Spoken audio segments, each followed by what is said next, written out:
Just a superb cross on this silver Grand Cross coin, minted on the Crusader Kingdom island of Cyprus.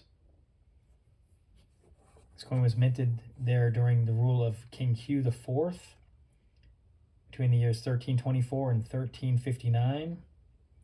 And that's when Hugh IV ruled this Crusader Kingdom of Cyprus, the island of Cyprus.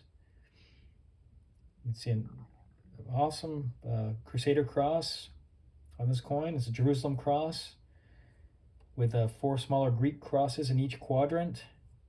The coin is grade good, very fine.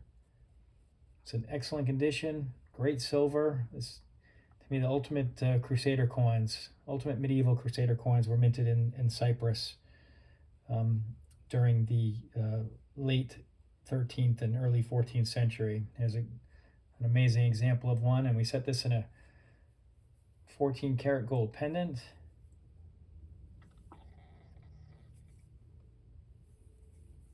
All custom made for this coin.